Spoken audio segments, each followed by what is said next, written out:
So here I remain, conscious of my task, but without the courage to step beyond the limitations of my senses and that which my reason denies. Your consciousness tells you, says, I have meat you know not of. I have bread that dropped down from heaven. I am the wine. I know what I want to be. Because I am that bread, I feast upon it.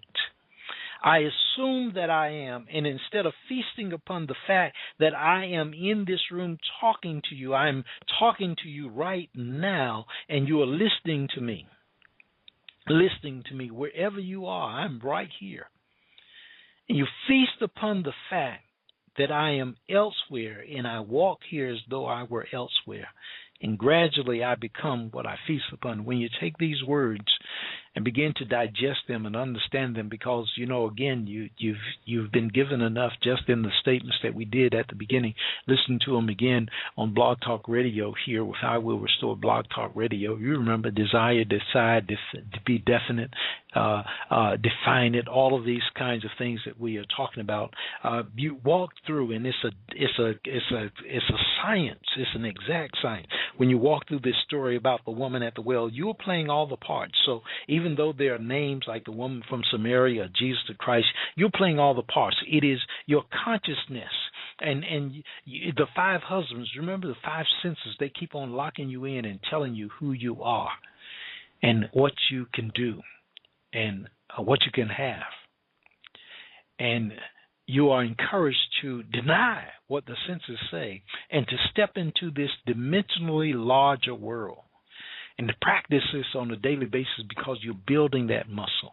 You're building that muscle. And you know, you just continue to build that muscle, because at any moment it can change. Any moment. The Neville Goddard, the mystic, gives us two of his stories.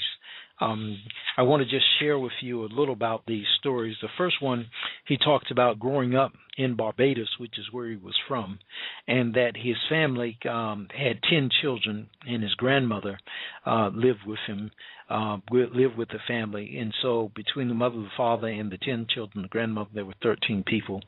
And he remembers a time when the mother would sing to cook early part of the week. Time and again, I can remember my mother saying to the cook in the early part of the week, I want you to put away 3 ducks for Sunday dinner. And what he meant by that, what she meant by that, was take 3 ducks out of the flock of ducks that they had and put them into a special place. And then rather than feed them the regular diet that the birds got, that the ducks got, they wanted to feed them with other things like fish and sour milk and all of these kinds of things that they wanted to put there and feed these 3 ducks for 7 days. Feed these 3 ducks for 7 days, and then they were going to feast on them on Sunday. They were going to feast on those ducks on Sunday. And he says, you cannot touch these birds, for they were so much the embodiment of what they fed upon. So as they were continuing to eat, they grew. And Neville says, man is a psychological being, a thinker. It is not what he feeds upon physically, but what he feeds upon mentally that he becomes. We become the embodiment of that which we mentally feed upon. You remember, again, that text that says, the words that I speak unto you, they are spirit and they are life. And you remember that text that says, man shall not live by bread alone, but by every word that proceeds out of the mouth of God. And so you become what you feed upon, what you keep on looking at, what you keep on hearing, all of those kinds of things. And what you are asked to do is just to become aware of that which is coming into you. Become aware of that which is coming into you by virtue of your senses, even by virtue of your meditation, your intuition. You're being able to see in your imagination what others call using your third eye. You're being able to see it, to feel it, to sense it.